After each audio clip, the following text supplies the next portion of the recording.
Another Askari Cast. My name is Rod Van Blake, author of the Ancient Illumination series as well as Yombani Chronicles, and we are joined once again by Andrea Rose Washington. Hello.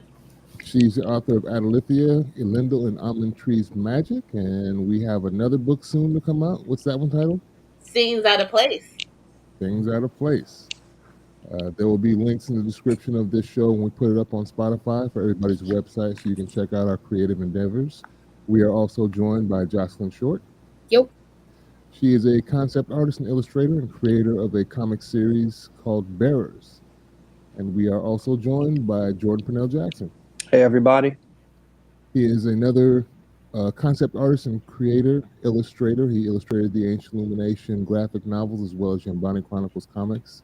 And he has his own couple series. He has Eve of Insurrection, Eve of Reclamation, which I believe is a one-shot, and Growing in the Garden, educational comic for people interested in that. Like I said, there'll be links in the description of this episode when we put it up on Spotify. Today we are tackling Acolyte, the finale. Now that that's over, we got the last episode before everybody disperses to vacation and trips and whatnot.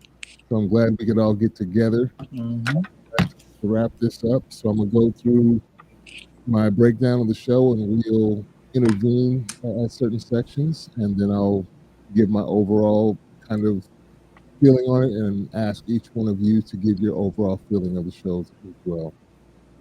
So this last episode opens up. We see Osha.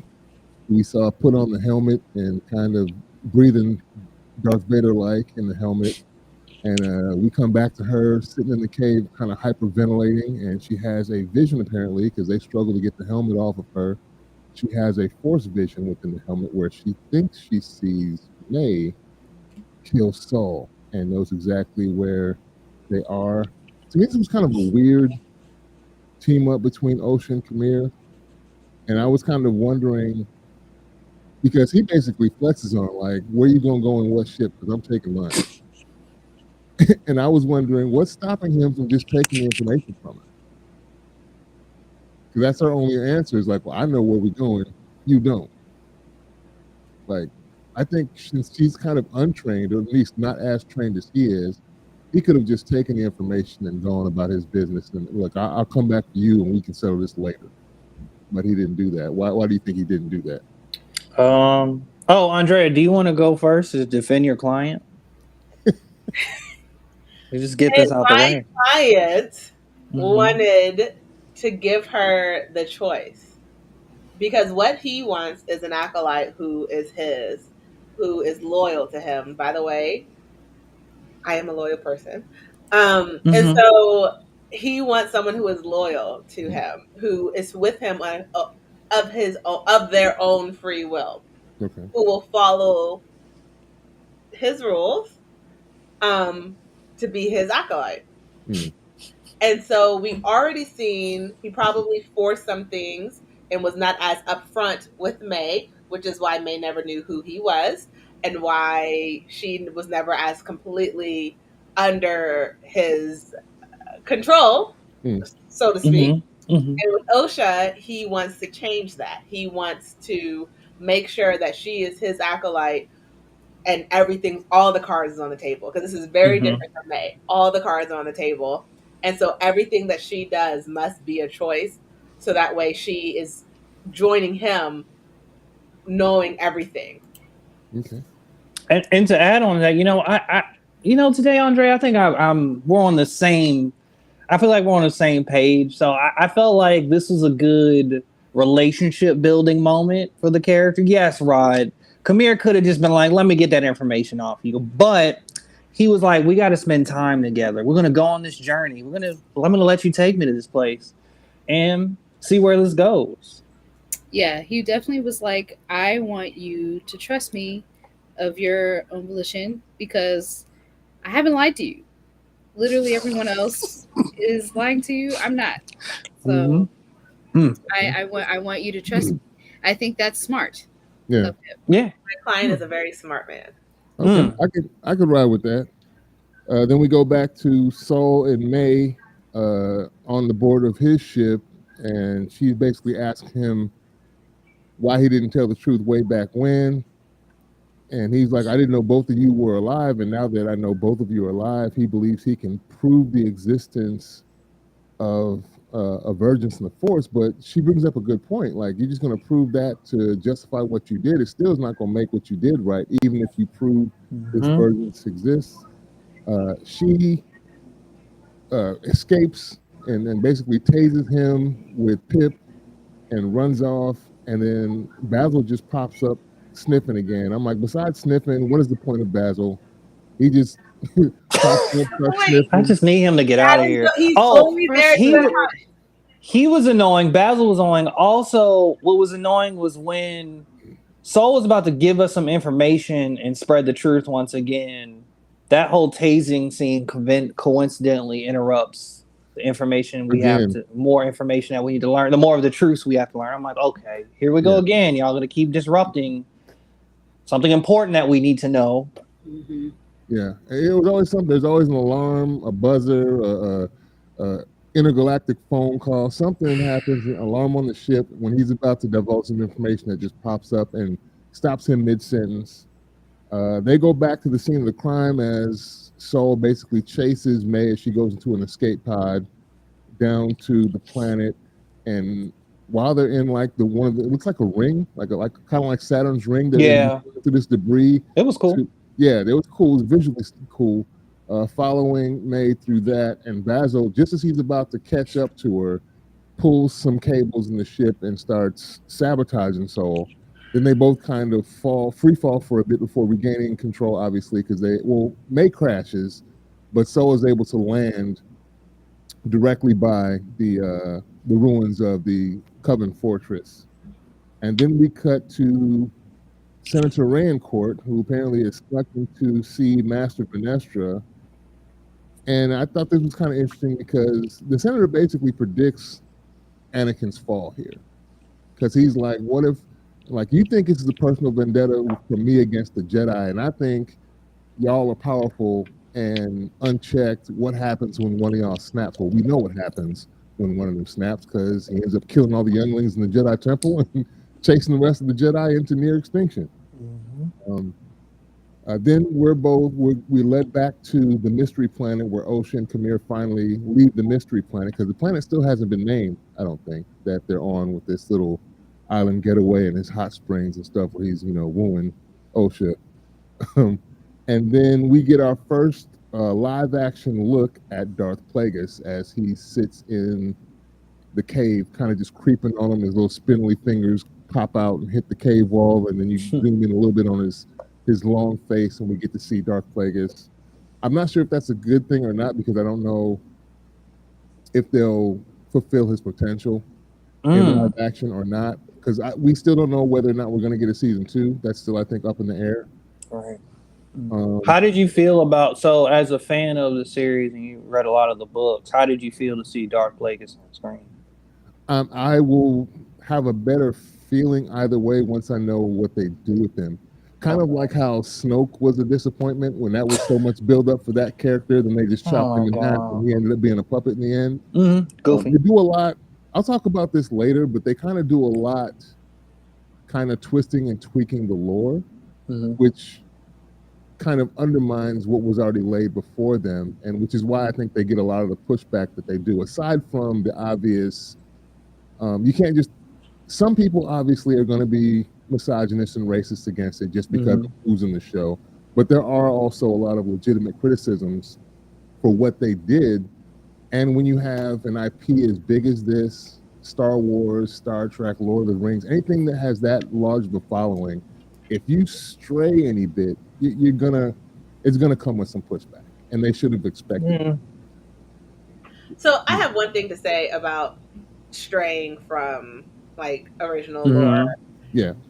So my only thing is, because I've had to do this with other shows that I've watched, where we saw a prequel that didn't automatically match up, but in the end we saw how they were fixing it to how.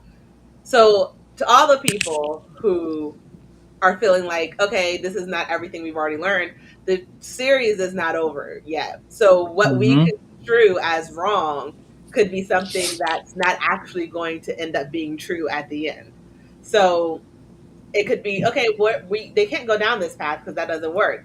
They may try, it may seem like they're going down this path, and then like next season it's like, oh, okay, we were right. They couldn't do that because it was wrong. So Yeah. it could be like history was written by the winners. So there are other paths that people might have taken, and only the way that won was the one that was written about. So I've seen a lot of those comments as well. So it's like it could definitely. It's not necessarily going against canon. We just haven't read. It's just not history yet. It's present. It's the present. Except it's not. This is history. No, compared to the stuff that's already like what I've been seeing is that people have been talking about the movies and all the stuff that's come that's technically taking place chronologically after this. Yeah. So this isn't history as it's going on. This is the present for them. So we're seeing everything they're hearing in like the movies. If they were talking about this, it would be okay. Like how Rogue One in the movie, they just talked about Rogue One, how it was the mission at the very beginning of the first movie. It's like, okay, now this one is like we saw everything. Like, oh, how are they doing that? So I'm just saying there's nothing that says that this is not going to stay in line with canon when all the storylines are wrapped up. Because history is written by the winner, and so if you want a history lesson, just watch the new stuff. Don't watch the old stuff. I get that. I get the problem here though is you have two characters that are pretty integral down the line that you have knowing information that they supposedly tell you that they didn't know after, and that's where it's kind of either they're lying, and that could be the case that the two characters, because as we've seen here, these characters be lying and leaving out information. that is literally confirmed fact. Can we hold on? I feel like we need to put that on I feel like we need to write down a list, a board of like the things that were stated in previous films that don't line up based on what we just watched in Acolyte. Like I feel like there needs to be some clarity on that. Be like, oh, they messed that up. Yeah. Also, I noticed here when Soul lands, he conspicuously turns his beacon back on all of a sudden. He doesn't want to be hidden, and he was hiding. He was being a little shady right there when he turned the beacon off and took off with May and his ship, and now he's back on. And then we cut back to Venestra, and she needs to get a message to someone, and it's urgent. We find out at the very end of the show who she was trying to reach out to, and that basically goes into what I was just talking about. We'll dive into that a little bit later. We get a forced flashback, basically, of Saul killing Mother Anasea as he walks back into the Coven Fortress, and through the Force, he's able to relive, because you hear May screaming, "Mama!" after she dies, and then Osha and Kamir arrive. He disappears when she's trying to hotwire the elevator, and then May comes from under the fallen bridge as Soul is kind of walking around. Osha hotwires the elevator as Soul screams idiotically over and over for May. This was such a weird. He's just indiscriminately screaming my girl's name, May. He's bad at everything. He's just bad at everything. Terrible Jedi. Yes. Yeah, and because he's screaming, he ends up getting ambushed by Kamir. The sisters fighting finally. Sometimes. What did you say? I said, except fighting sometimes. Yeah, sometimes. Sometimes he's good at fighting. No, he was good at fighting. He was good at fighting. He was. So the sisters reunite back at Osha's old bedroom that she had tried to trap her in, and they start fighting. Osha revealed some nice kung fu. That's what I'm saying here. Osha failed for not quelling her hatred of May because she blamed her for what happened to her mother and the rest of the family. And and my next line is, they both know kung fu and are evenly matched all of a sudden. May runs and intervenes when Soul has the upper hand. She throws away his lightsaber, and then we stop briefly to take a break to talk, and May gets Soul to confess just as Osha creeps around the corner to pick up his lightsaber. And then we get, see, this is what I'm talking about. Osha force chokes Saul to death, and Kamir looks both scared and turned on at the same time. Yeah, I mean, I would too, but like, whoa. Like, oh my god. You're powerful. When This she black starts woman. smoking, he looks up like, what's going on? And then she bleeds his kyber crystal, so it becomes a red blade, and the Jedi arrive. Ooh, This is where Okay, I'm sorry. I thought it was cool. Let's Sorry. not go past Hold this. on. we got it. Hold on, Andrea. Get in here and defend your client. Let's go. Okay, so first of all, the look. So like Jocelyn and I spoke about this last week after we both watched it because it was like, whew, okay. So the look was also, I think, more of a look of confusion and realization because going in the front, the beginning of the episode, Osha said that she saw May kill Soul, but she was seeing herself kill Soul. So it was almost like Khmer was like, oh, she's the person who can kill without using a weapon. And it's like the unbridled rage and like anger, righteous anger. Almost definitely. And even before he died, he was like, I was doing what's best for you. He messed up her whole life. You didn't know what was Why best. You do this, bro? Her whole life. He messed up her whole entire life. And then lied to her and continued to lie to her. Yeah. So I think that the one when he saw that it was actually Osha killing Soul and not May, it was like his realization, oh, it's not May who is my acolyte. It's actually Osha who is supposed to be the one. I'm getting so bad all over again. Like I feel like I'm You get mad again? Yeah, I'm even madder now than I was watching. Just because I'm just like, bro, like all she did was exist. And he decided out of nowhere to come into these people's house and decided what they was doing was bad. He's like, y'all abusing these kids. He ruined everything. Yeah, stupid. He's like the worst. He's the worst Jedi. He was the out of all the deaths, I was like, yeah, buddy, you deserve this one. You deserve to die, fam. The Tom guy were the only ones that deserved to die because they actively fucked up Osha and May's life. Like there's no him. They were the only ones who actively messed up their life. Everything else that the other two did were like trying to stop them, and then the other deaths were like blowbacks from them trying to stop Soul and Dara initiated the cover up though. Yes, she did. But that wasn't intention though. Like her intentions weren't wrong. She was trying to save her team after the fact. It was not right. She was still wrong. She deserved to be excommunicated or imprisoned or something, but I don't think she deserved to die. That's what I'm saying. The only two people who truly deserved their deaths were Soul and the guy who got the easy, breezy way out. No, he should have died too. He should have been like stabbed in multiple times to death. But during that scene, I think the reason he looked confused, quote unquote, was because he was realizing Osha was actually his acolyte. It was not May. Well, the realization that the vision she had was of herself and not May. Yeah. True as well. That could be true as well. Yes. And also, I felt like I was relating to Khmer because I've never seen a Jedi turn kyber crystal into another color. I was like, whoa! I'm like, this is cool. I'm like, okay, wasn't expecting this. It was well shot. I am kind of. I like the change and shift in the character. Like I like that Osha becomes the villain. Like I think her motivation to kill, her motivation, her rage, all those things made sense. I was happy with that part of the story. Yeah. And I'm like, all right, this makes sense why you could become like a powerful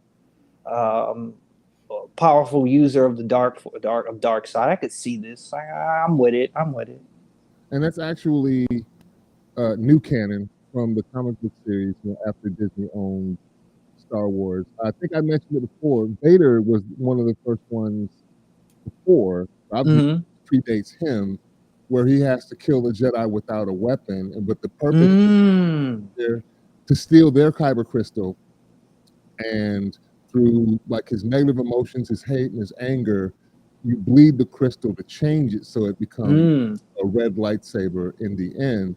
Previously, before Disney took over, the Sith used synthetic crystals. The Jedi actually would go out and find organically created crystals, and that's why there were the various colors. and that's why the Sith were always red, because theirs were synthetic previously. Oh, And they interesting. changed it so that there had to be kind of a rite of passage to make your lightsaber a red blade. You had to bleed the crystal. I kind of like that change. That sounds way more interesting, where you have to use your emotions to actually.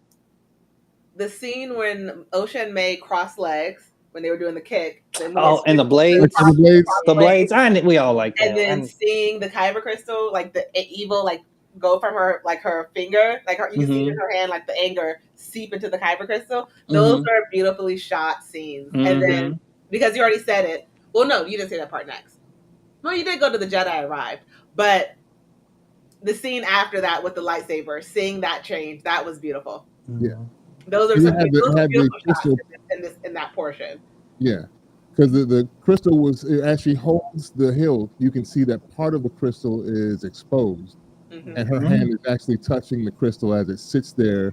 The emitter switch is not cut on, obviously, so you see the crystal inside the hilt. And yeah, as she gets angrier and angrier holding it, you see red kind of seep into the color of the crystal, and then when she activates it, it's blue at first, and you see it kind of change and become red, and that's when she kind of has an epiphany and steps back.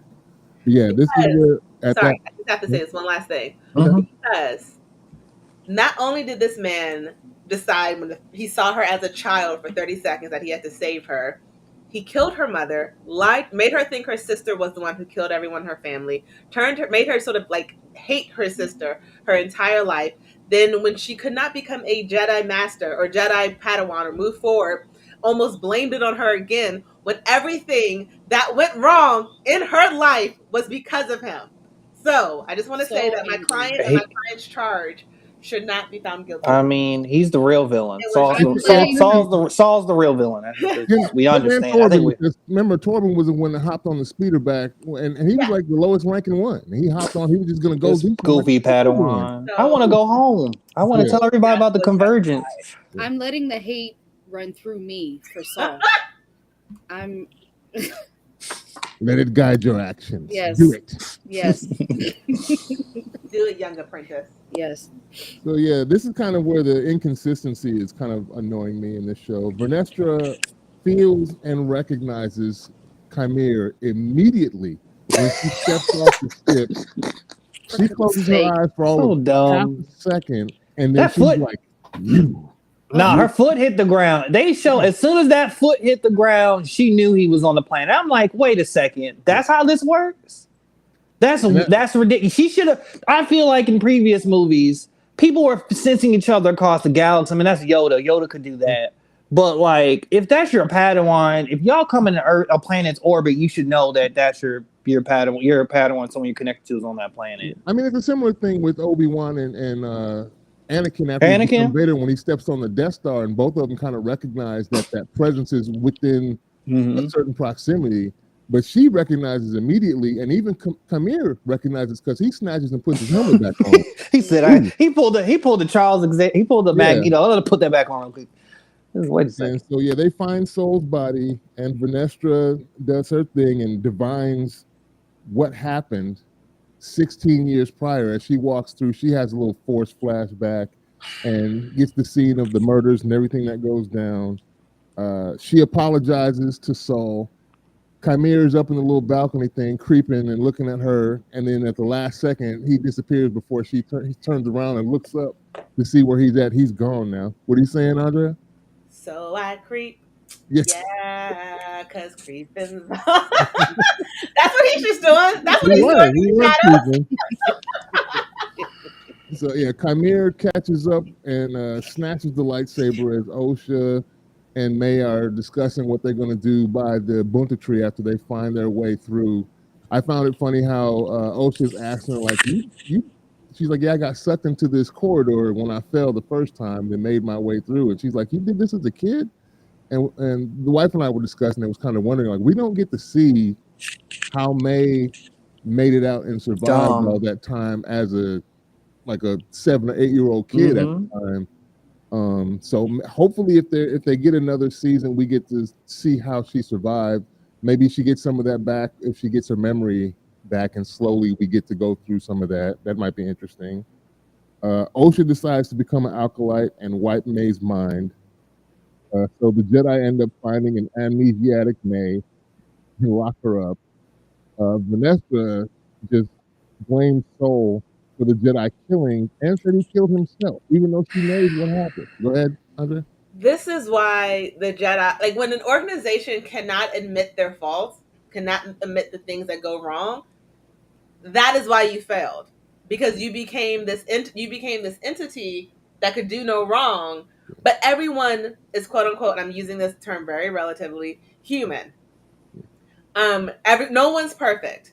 I know you all want to seem like you're perfect, but you're not. And people, humanoids, alien type creatures all make mistakes because you're not perfect. Yeah. And if you could just open your mouth and be freaking honest and be like, "Hey, the dude effed up. They tried to cover it up because that cover up led to 4 deaths. We have someone here who was a victim of the cover up, who has now lost their memory." Like, what tell the truth. Yeah. Like, what could happen besides people realizing, yes, you're gonna be people like, oh yeah, the Jedi, they're not perfect. No, they're not perfect, but they are an organization that can tell the truth when something goes wrong, to give the people who believe in them belief that these people will do the right thing. Because now, how many other things are they covering up? This is why you failed. I And feel like they keep compounding it. This is the interesting part. I don't know if you guys noticed that May was worried that the Jedi were going to use her to get to Osha. And it's like when we see Vanessa next, she's not even worried about finding Osha. She's looking for Kamir because that was her old pupil. Yep. So she's going to use her to find her Jocelyn has skeleton. something. Oh, sorry. I think you're moving on to the next point. Sorry. No. I forgot, honestly. It'll come back. I wasn't moving on. You were talking about not telling the truth, and here Vanessa is kind of compounding it because, like I said, May was like, they're going to use me to get to you, and then when we get to Vanessa, she's like, no, she's not even trying to get to you. She's got her own skeletons in the closet, and she's worried about wrapping up that loose end. So now she's going to try and use the amnesiac May to find Chimera, which by proxy she'll probably end up finding Osha. Sister, yeah, I remember what I was gonna say. Go I was ahead, gonna Josh. say, and I still have to like consume the rest of the movies and stuff to get a better idea, and maybe you can help me with this. But I feel like the Jedi at this point, like yes, they're bad cops, all right, but also I feel like they decide, like, their decision on when to like lie about stuff is really about trying to have mercy on themselves. Like, they're really not considerate of like who they're affecting for real. Like, they're acting as if they are concerned about who they're affecting, but it's really about like, oh, whose feelings are we really sparing? Our own. Like, we want to make sure that we feel bad about what we did, but we want to spare our own feelings about what we did, so we'll lie. Yeah. Does that get better, or is it? I mean, this. No, it ends up. This is the beginning of the crumble. Oh basically. gosh, yeah. Okay. This is the starts where the chink in the armor starts to become a huge hole in the armor, and the whole set just begins to collapse. And I think part of the problem is they haven't really been tested for so long. Like, this show is supposed to take place at the height of their powers, so they haven't been tested. So when something comes in to test them after so long, and they just basically been reduced to desk duty the whole time, and when some real work ends up happening and they fumble the ball and just mess up all over the place, they have no idea what to do, so they just lie. I feel like Jedis in general, like, if in order to be like to live up to their ideals, I feel like they should not be allowed to call themselves good. I feel like they have to like earn it. Yeah, they have to earn it, Of course. and I feel like, who's holding them accountable if they're allowed to call themselves good? Nobody, which is why we see Senator Ray in court talking about we need to open an inquiry to get some oversight on these jokers, because if not, what are we going? And he's right. They're like, what are we going to do about it?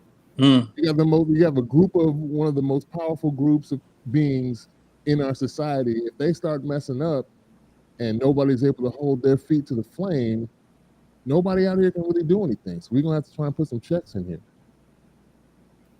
It's a mess.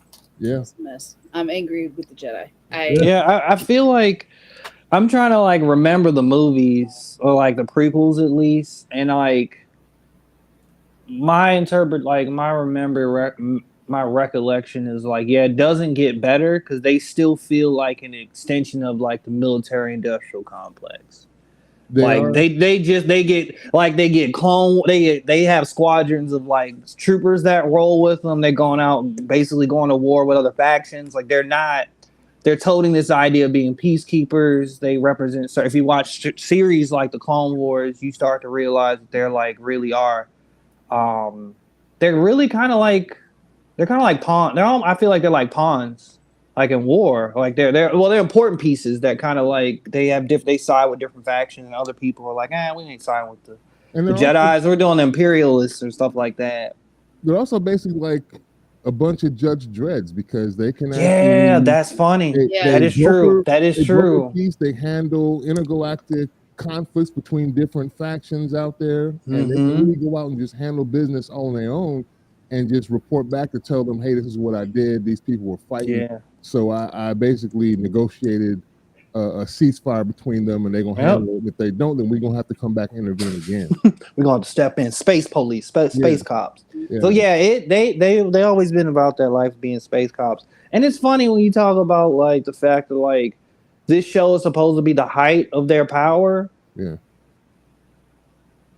I feel like that wasn't truly expressed because we see a bunch of Jedis making mistakes. Like if you're going to show us that at the height of their power, I feel like you need to show them doing things that like give us this idea that they're actually noble and like have created peace. And we don't really get that. We just are jumped into Jedis that are fake Jedis. I agree. I also, you make a great point because, and again, there's a lot I haven't seen, so let me know if this exists or not. But like, do Jedi or anyone who is force sensitive or can use the force, do they do anything other than fight people? And we saw it, with the force cult, the witches, that there's a vergence now that exists. So there's another option. They can use it to create life. Is that the only time we've seen the force being used, like in another capacity other than fighting people? Well, no, they have different. There are different jobs within the Jedi Order. Okay, they aren't just about fighting. There are some people just security, just to strictly defend. There's also the consulars. There are librarians that just gather information. Oh yeah, they do have librarians. But what I mean is the height of their power, meaning that they haven't been challenged for so long, that I think is where they start to become weak, and their fighting prowess is really it's a bunch of practice. But as you know, live action fighting, there's no replacing kind of that experience of really getting down and fighting. Yeah. You can do as many drills as you want to, but if you don't put it in practical application in real life, you're not really being tested. So I think this is what happened when they go to Brendok, and no, it wasn't Brendok. It was the planet where Kelnaka was, and Chimera runs into the whole squad and basically wrecks everybody but Soul. That's like an illustration of, you've just been practicing. You've been running simulations, but you haven't been doing this in real time. And this is what happened when you get it for real. Yeah, they need to do a better job of once again, it calls back to them they need to show more of that. And like, I don't know, we need more context in my opinion, for real. And that was part of my problem with like the show overall, as far as the writing weaknesses. But I'll get into that in a little bit. Let's wrap this last part up, because we come to the end, kind of where Chimera and Osha pose for the sunset, and they hold the light, stare out, and then they close out with Vernestra alerting Yoda. And this is part of what I mean is like, you didn't need to bring him into it that way, because it now changes the way we think of him when we see him later, when he starts talking about, he knows about the ruler. Yoda obviously knows about the ruler too, Mm-hmm. He mentions it in Phantom Menace. Kitty Mundi says that the Sith haven't been around for millennia, when obviously we see him here. He's got knowledge of this, so either he Mm-hmm. at that point, or I don't So know. Yoda lying? Is that what we That's saying? and that's No, but we don't know literally. what Yoda knows. Well, we don't know. That's We this. don't This know is. what Vanessa is going to tell him. But that's so annoying. So yes, I think the same way. What is Vanessa going to tell Yoda? Secondly, Yoda, how you not know something's afoot? You're Yoda. I'm a little confused. I was My glad to note. see him. I was glad to see him. My dad was like, "Son, if he said this from the beginning of the series. He was like, they have to show Yoda. They have to show Yoda." Then we get to the end. He texted me and was like, "The show has redeemed itself." Just by that, And I'm like, just by Yoda. And in my opinion, I'm like, nah, it doesn't redeem it. I think the show has a lot of flaws, but it does make it. Them having Yoda present like fits it into the timeline. Yeah. But there's still those inconsistencies because I feel like if Yoda actually knows the truth, then like you said, it changes how we perceive Yoda, and it's also would make Yoda a more nuanced character if he's like, yeah, I knew my Jedis were doing bad things, and is he going to be on some God mode stuff and be like, well, it was a part of the plan of like the cosmic plan or whatever, where it's like this was supposed to happen and I had to allow it to happen. We don't know, but it is strange. So, two things. The first thing is, again, we don't know. We just saw Vanessa lie to a whole room of people, so we do not know what she's going to say to Yoda. She could very well lie. How are you going to lie? That's what I'm saying. How are you going to lie to Yoda? Well, that's my first thing. I'm sorry. But second thing is, did anyone in the actual television show say the word Sith, or is that what we think he is? Yes, because Kamir says Sith. He basically tells Saul to his face, "This is what you might call me." That's what there was a kind of a confusion of whether he was or wasn't. But he tells him, "You would think of me as Sith because of what I practice," and the fact that we actually see Darth Plagueis in the show, so that's identifying as Sith. So okay, so that goes into my third point. Mm-hmm. So he never strictly says he is. He says you can call me this because of how I practice. That is true. That doesn't necessarily mean my client doesn't necessarily say that he is Sith. He says you can call me this because of the way I practice. So that doesn't break the there's no Sith rule that is known. There hasn't been one seen, because even though we do see the other guy on the screen, that does not necessarily mean Yoda has any awareness of him being. That is also true. There. So that is also another way. While we are seeing it, Yoda may not have seen it or may not know, and so what he thinks he is saying later is the truth, because it is the truth that he understands. Vanessa for sure knows, though, because she knows that. Kamir? Yoda was the one who said there hasn't been a Sith for a millennium. Kitty Mundi says it. Oh, I don't know. The long head dude. The long head. long head. So, but okay, so then same argument, different person. That person may not know that there was a Sith at that point if he was not told. Dang, this makes Yoda a liar. Yoda knew. Yoda is not lying. Sometimes, if you do not tell the entire truth, that is not a lie. I mean, he's just compartmentalizing information. I mean, maybe it's not important for Tallhead to know that like there was a guy named Darth Plagueis running around here, because he would have murked all of them anyway. And we don't know that they know each other yet. That's true, and that's also true. So it's like I'm not even too mad about that, but it's more so. Like, I'm not even mad about the Sith thing argument. People want to down that hill. I'm more confused. Like the whole, what's his name? Kitty Mundi? What is his name? Mundi, yeah. Like the fact that he just exists in that world doesn't make sense. That was my only issue with that kind of like inconsistency. So he's alive. Yeah, that's inconsistent. But with the whole like Sith thing not existing, Plagueis could be still in hiding. Kamir's really not a Sith. He's just he's not a. I wouldn't. I mean, I feel like he don't really deserve Sith status yet. I feel like he's just playing around. He quotes. He's trying to be though. But he quotes the Sith rules. Okay, but still, once again, Vanessa doesn't know of his. If you're spitting that mantra, that Then piece you're of the Sith lie. by that. Yeah. True. So let's just go with that. Yes, he's adopted Sith protocols and ideology, but still, Vanestra hasn't told him so. Told Yoda or told anyone. We don't So know he's still what she will say. So he's still technically the Sith are still in hiding. Yeah. Which is annoying, but have a hole to point in your logic rod because oh god. episodes ago you said that Kamir was not a Sith. He wasn't the master. Not being a master is not the same thing. But how can you be something if you're not? If you didn't, if you like Osha's not a Jedi. No, but he can be an apprentice to Plagueis. But so you can be a Sith apprentice. But what if he never actually did finish the apprenticeship? What if he was like he just wanted to do it? So I am putting holes in logic until they tell us for sure that he is. That is my story. I mean, this is just reminding me the flaws of this TV show. We should have got a training montage of how Kamir got his powers. Actually, we might get that in the second season. But why couldn't they just do that in the first season? Make sure they get the second season.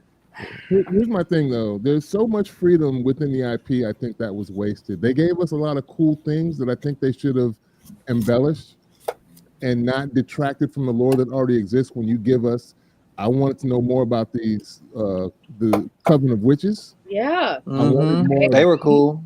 I wanted to spend less time with the Jedi. When you pitched me on a Sith Acolyte show, I wanted to spend more time with the Acolyte and the Sith and all of that, because we rarely get that side only. We always be with the Jedi. That's how I felt about it reminds me it's related but not. This reminds me of like the first Wonder Woman movie, like the live action one we got. I actually liked that one. I liked it. I just remember feeling really frustrated at the beginning of it, because I was like, how do what is she again? What are they called again? Amazons? Yes. I was like, yeah. And I was like, how do they get murked so fast? Like, these are Amazons. Why do we only they was getting murked by World War II, World War I guns. That was kind of goofy. And I felt like the same thing happened here. Like, these Force Witches, which are so cool, and they have something really interesting for this franchise, which is of virgins. These Force Witches, there's stuff going on here. That was cool. Yeah. I don't see how you break the connection between them and Kelnaka, and that they just pass out and die from breaking the connection. That made no sense. I'm really annoyed they died. So that's what I'm saying. I'm like, you take something really, really cool and interesting and then murk it to tell some other story. And I'm like, this is not the way to go about it. We need to do something else. I would have reordered the episode so that we get the context earlier and let the murder mystery be an actual mystery and not tell us right off the bat who killed who. But I think we needed that context so that we could care more about why certain characters, because like Andrea, what you were saying when we first started watching, she's like, just May is crazy. That's so true. May's crazy. It's a little bit justified now, but she is still true. May crazy. Yeah. And I like that it was a Kill Bill mission. I really like that. I think they should have continued to enhance the lore and not detract from it. The old stuff is there, it's not changing. You can go back and enjoy the old stuff, but at the same time, when you're trying to build bricks on top of something that's already built, that doesn't mean you kick the stuff over that's already there. And you have the freedom to do what you want to do and extend things. And I felt like Leslie Edlin had a room to do that with these Force Witches, and exploring more of what the Acolytes go through if you build it as that show. And we got more Jedi than we did Acolytes in this book, which made it kind of mid. And I don't know if I hope we get a second season. I don't know if we're going to, because of what's going on. And I think this is more, you're better off, although things have changed, if this were to be a film, because you get that money and your investment back a lot quicker, I think, with the film, even though things have changed since the pandemic came and gone. But even with like dealing with famous IP, I think they've all done really, even the films that we think of as failures and that detracted and got a whole bunch of backlash, still got their money back. And I'm not sure how you get your 180 million back at 22.5 million per episode and about 280 minutes of runtime that we got for these 8 episodes, give or take. When all the other things have come before it. So I have some examples here. Justice League in 2017 had a budget of 300 million, and it made 661 million back worldwide. Star Wars: The Last Jedi in 2017, 317 million budget, got 1.3 billion worldwide. Rise of Skywalker at 275 million, 1.007 billion worldwide, and it got 177 million back in the opening weekend. Batman v Superman 2016, 250 million budget, 870 million worldwide. Star Trek 09. The reason why I'm quoting these films is because these are kind of newer takes on the IP when we've had a bunch That's true. came prior to it. So Star Trek, a lot of people hated on and got mad about because it was different from what they envisioned as the canon. So Star Trek 2009 had a $150 million budget, made 385 million back, and the wife brought up a good point. I guess the only way they might be able to do it is, Andrea, you may know, but that Star Trek Discovery and some of the other episodes have been released on YouTube so that they can get ad revenue, even though it's not paid, but you can get ad revenue back on those shows. So even people who are hate watching, if they watch enough of it, they can make some of that money back. And since things have changed and the theater may not be that instant money back now because we're dealing with streaming services and most people don't resubscribe or new subscribe to a second season, that may be a way they can do. I don't think that Disney will, though. So here's my thought about this. Mhm. The Star Wars universe and the amount of projects that are out remind me greatly of like the Marvel universe. And like there's always that issue when people are like, I don't even know where to start. Do I start all the way back in 2008? Or do I start with the new projects? What happens? So I'm coming into this mindset of someone who never cared about Star Wars ever. Like the Acolyte, like hit some little buttons. I was like, oh, that's interesting. And how Jocelyn was asking questions were things like, oh, is this in the show? Does this happen? Or does this happen in the movies? I feel like what they did with this show was made it a starting point where you didn't really have to know anything else about Star Wars to watch this show if you were a new person. Because it takes place before most of the Star Wars universe happens. And so it becomes like their prequel. It becomes Captain America. It becomes the version that people jump into. They're like, oh, let me see. Because, like, no, you look at Star Wars, like, I don't know where to start. Because do I start with the movies that were in the 70s? Or do I start with do I watch them in chronological order of the way they came out? Or do I watch them in the chronological order of the TV show, of like the years that take place in the universe? Yeah. And so I feel like with this show, it could be for the people who had no idea where to start. Yeah. It could be like, oh, do I like Star Wars? Because The Mandalorian takes place already in the universe that's already created. A lot of the other things that came out take place in the universe that you already have to sort of know something about to sort of understand. Yeah. And so I feel like for someone who has never really had an inkling for Star Wars, this is a great starting point that could possibly lead them to watching other Star Wars shows and in some way, shape, or form make money back that way. Yeah. Because you're bringing someone into the fandom in a gateway period that in a gateway form that otherwise would be like, I have no idea where to begin. I know nothing. And this show doesn't really give you a lot about Star Wars in the way the universe already is, but it gives you enough. You're like, okay, the crystals change colors. The red is for the bad people. Oh, okay, the Jedi, who do I like them? Do I not? It gives you enough to where you're like, I want to know more about this if it like piqued your interest. And so it could be that this wasn't for already Star Wars fans. It could have been for to bring in new fans into the fandom. Because the only people I hear who have issues with it and this is from someone who does the same thing with her, like my things that I'm into, Yeah, are the people who are into it already. But everyone who has watched it, who is new, love it because we don't know why to hate it. I just can't put my finger on it. I get you on that. The problem is there's too many of the others that are going to make a bunch of noise. And the other thing I want to talk about too is I don't think the actresses and the creators should necessarily be combative with the people that are poo-pooing on it. Like, you're not going to be able to stop it. Just leave it alone. Create your stuff. If you love it, you put it out there. Like, I'm hoping that like we all get to put our stuff out there.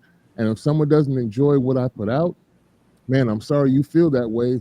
Too bad, so sad. But I have somehow found the money to put it out there and just leave it at that. I'm not going to be going back and forth with folks online and all the stuff that they're making music videos. We got like diss records coming out against the fans and stuff. I don't know why that. I think what did I miss? Well, so what did I miss? I'm about to explain. So I think for her, it's a unique situation because I think her back, like her clapping back. Well, okay, for context, I think she had gotten more. She got a lot of like hate, like for, Amandla. Yeah, Amandla Steinberg. Yeah, she got a lot of hate for just her being black, playing a lead character. Okay, normal. Star Wars, right? Mm-hmm. And so she got a lot of hate, death threats, and stuff. And so she decided to clap back. I think for her, it's a unique thing because it's. I can imagine that it's like a repeat trauma for her because she got the same kind of hate for when she played Hunger Games. Yeah, so she played a black character. Yeah, and she was a kid. Yeah, she was a little kid then, and so for it to be the same thing as an adult, you know, I think that would fuck with me. Like that would mess with me, and I would feel extremely angry and passionate and feel the need to do something like because like it is so unfair to just exist and get death threats and it for your whole life. That's not the only situation publicly. I'm talking about. I'm talking about Leslie Headland herself actually going around doing interviews and just, well, it's my show. We know it's your show. Like, just do your thing and move on. She's talking directly to fans and stuff too, and I think it's unnecessary, and it's not going to. They're not going to change anybody's minds with that. Like, if you don't like my stuff because I got a bunch of black folks in it, you just ain't gonna like my stuff. I'm not worried about you. Then I'm not looking for you. And just move on. Keep creating, keep doing what you do. She said, I mean, technically she's kind of saying that. She's like, this is what I made. How y'all feel? If y'all gonna feel this type of way, then whatever. It's just no different. So it's sort of similar to what's going on with the Hayden guy. How when the movie first came out, how he was getting ripped to shreds.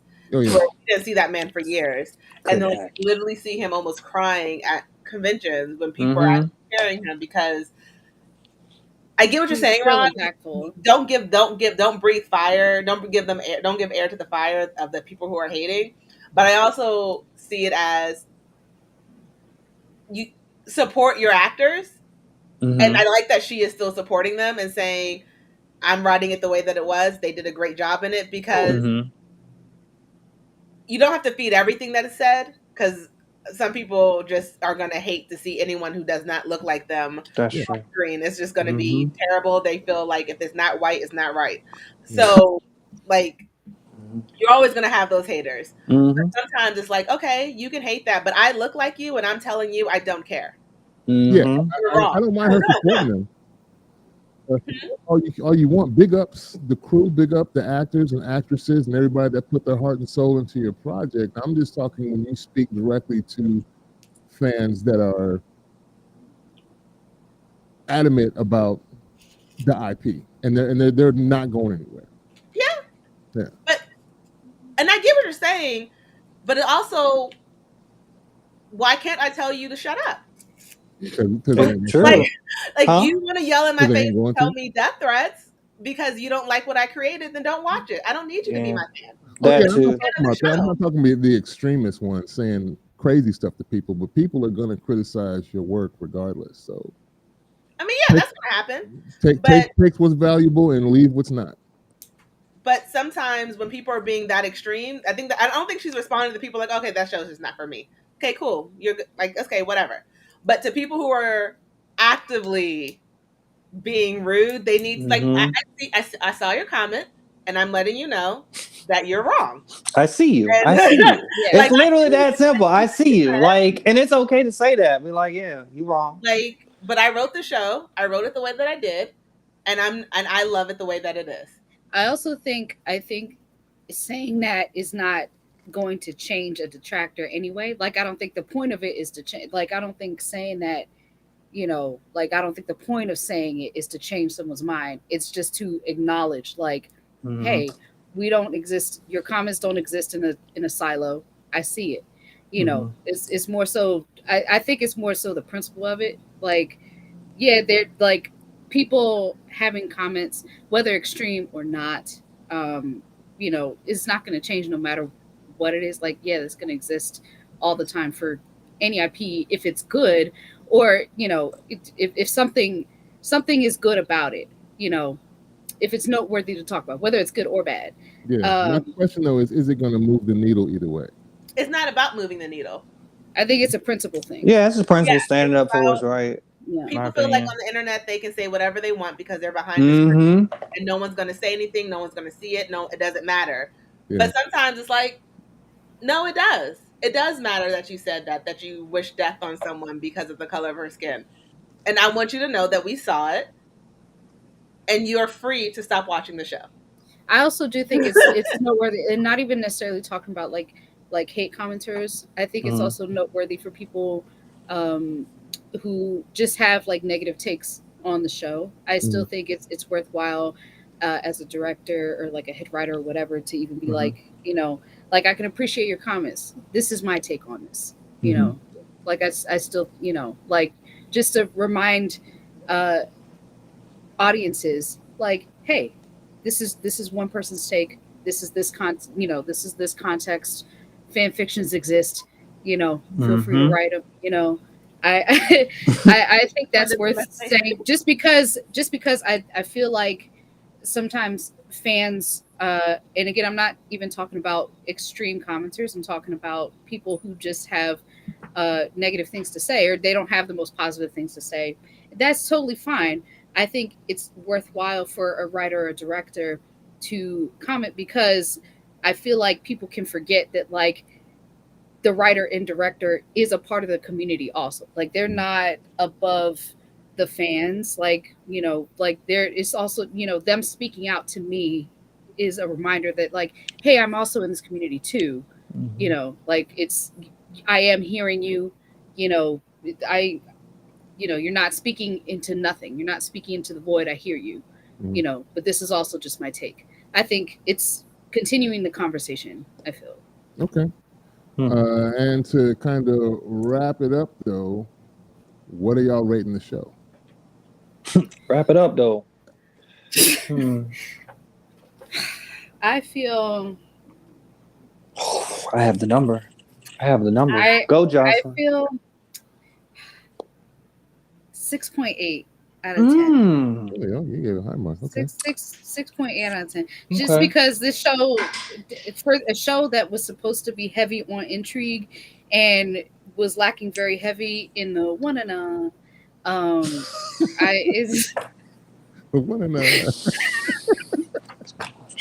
okay. That takes away a lot of points for me, because that was supposed to be a big part of the show, and it failed in that. And so I feel like that loses a lot of points. I think the ending makes up for a lot for me. Like, I think that ending was excellent. I think the beginning episode was excellent. I feel like a lot of how we got from beginning to end was not handled very well. So to follow up with that, the number that came to me, I was confident, was a 6 out of 10. It had a lot of good. It had it had good moments, good kung fu, good Star Wars kung fu, good lightsaber battles.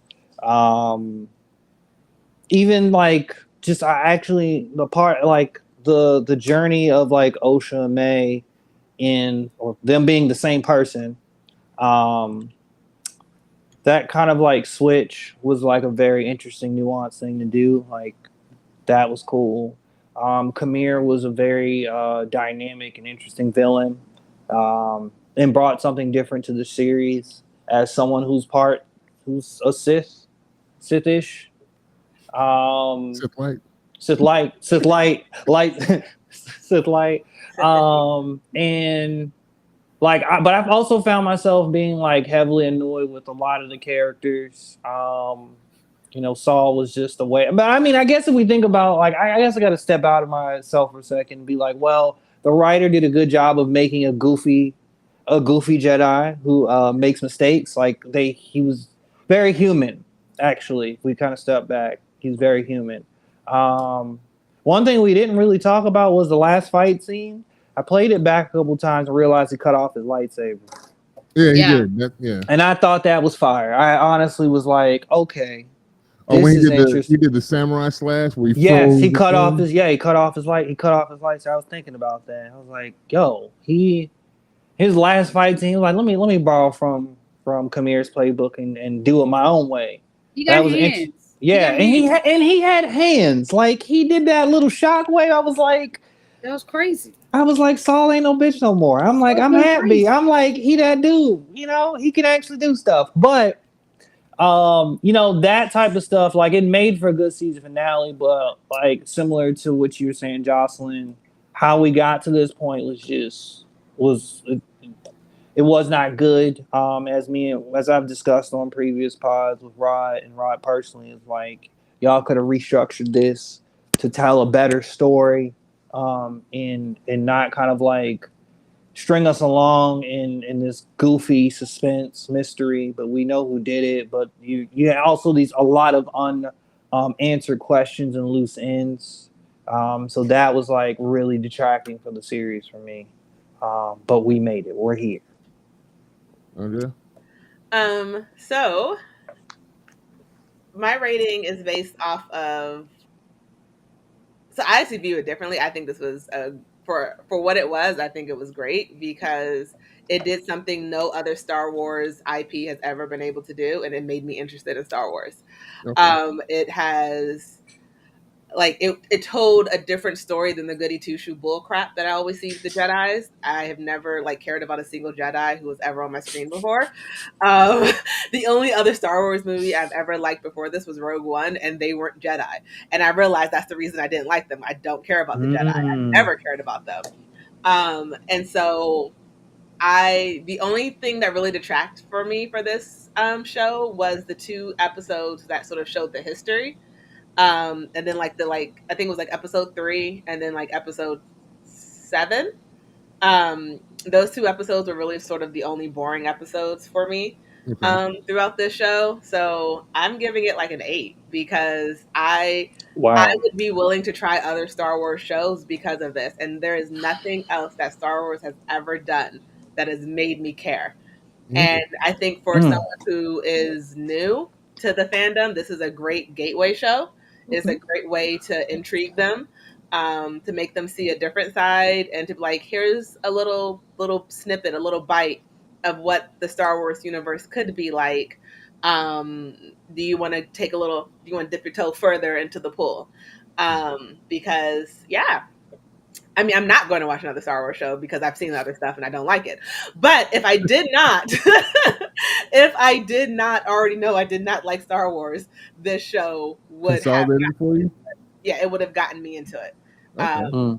So if I would have watched it, I would be like, all right, we're doing a deep dive. What should I watch next?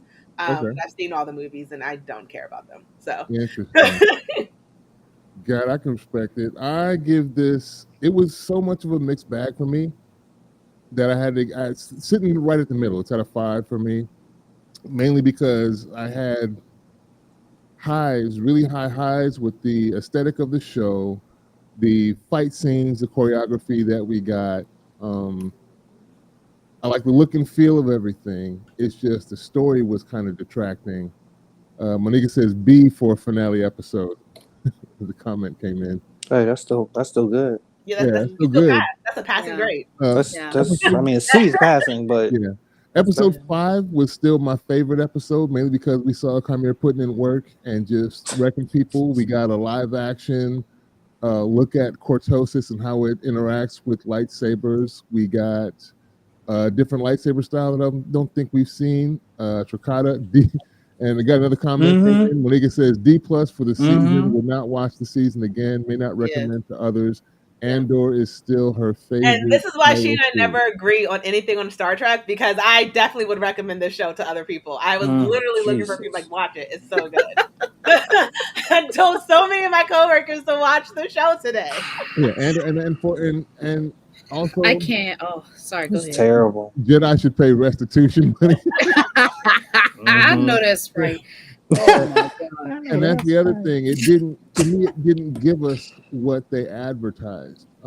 It's very different from what they showed us. The title of the show and what they gave was different from what was presented. I didn't want to see Jedi as Keystone Cops. I wanted to see the Acolyte. Yeah. I forgot it was supposed to be a Sith focused show, and I remember that in the promotion. So you only gave us really like 2 episodes that get into some Sith stuff, and that's kind of some bull. That's kind of bull. This set the stage. It made the plate so you could eat it and get Made ready the- for season 2. But I think because of the show's performance, we may not get that plate. That It's is solid. good. You know what this I reminds hope we me of? do. Not a petition. I want to see Plagueis. This will round this out nicely. Yeah. Sorry, Jocelyn. I cut you Sorry. off. No, it's okay. It's okay. I'm going off topic just slightly. Mhm. But this reminds me of I don't know if any of y'all have played Final Fantasy 15 or not, or know about that game. But Jordan, you know what I'm Yes, talking I about? played it, but I haven't touched it in months, in a while. Almost feels like a year. Okay. Well, this show reminds me of Final Fantasy 15 because I feel like even though that game makes me cry, like the story of it makes me cry, I can't in good conscience recommend that game to anybody because like the way that it's structured, it's not a good experience to recommend to someone. It's also not a true, in my opinion, like that game doesn't function like most Final Fantasy games. Yeah, but It's like a little also different. yeah, but in context, like so for context for y'all who don't know that game or what I'm talking about, Final Fantasy 15, that game was in production hell, meaning it changed like directors and all kind of stuff for years, and then there was a movie that came out before the game came out, so it's like you got to watch the movie kind of ahead of time before you play the game. There's an anime prior to that game, so you got to consume the anime before you play the game. And also, and then you play the game, and then a lot of the midpoint of the game is like it's a lot of open world exploring fun stuff, but the story is supposed to be like very intense and heavy, so it's tonally a little bit jarring, but the actual story is really interesting. It's really good. Like once it gets into the characters, it's so tragic and chilling. Like I cry every time for certain scenes, but that's just me rewatching scenes. Like I would not go back and play this game over again. I can't recommend people consume or play this game because I'm like, well, you got to consume all this other stuff that comes with it. There's like 5-6 DLCs. Like no, like I could recommend that. I could recommend like Mass Effect because like you should play you should play every single game and all the DLCs that come with that because that everything's excellent about that. Final Fantasy can't do it. I feel the same way about this show. Like the way it begins and the way it ends, excellent. Love it. I told everyone to watch this show. And this is how different I can't believe you. I still can't believe you, Andrea. It's so frustrating. So disappointing. That I like. This is the only. I'm like, people like you annoy me. Today. Watch this show. People like you are annoying. I liked it. Yeah. I'm glad you enjoyed it. Hoping some other people can find lots of enjoyment out of it. I just really wanted to enjoy the heck out of it, and some parts of it I did. I feel like I really liked. I feel like if I was going to recommend this show to people, I would tell them to skip certain episodes because some episodes you really don't need. Like some episodes are straight, you don't need them. Throw that out. Don't watch it. Skip it. You don't need it. Yeah. It's a filler. You Be like, could- you it's a could- filler. Truly, you could Treat it like Cliff Notes. you could really cut out 3 episodes of this show and still be able to watch it and follow what's going on. Right. Don't listen to them. Listen to me, Andrea. Watch the show. Right. No, don't listen to her. Don't listen to her.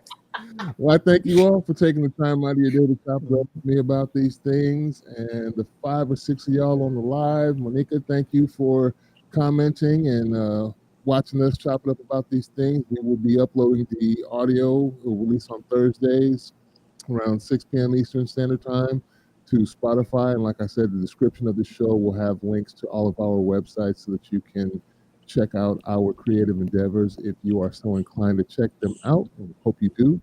And we will talk at you all some other time. Peace. Bye. Watch the show. Oh my God.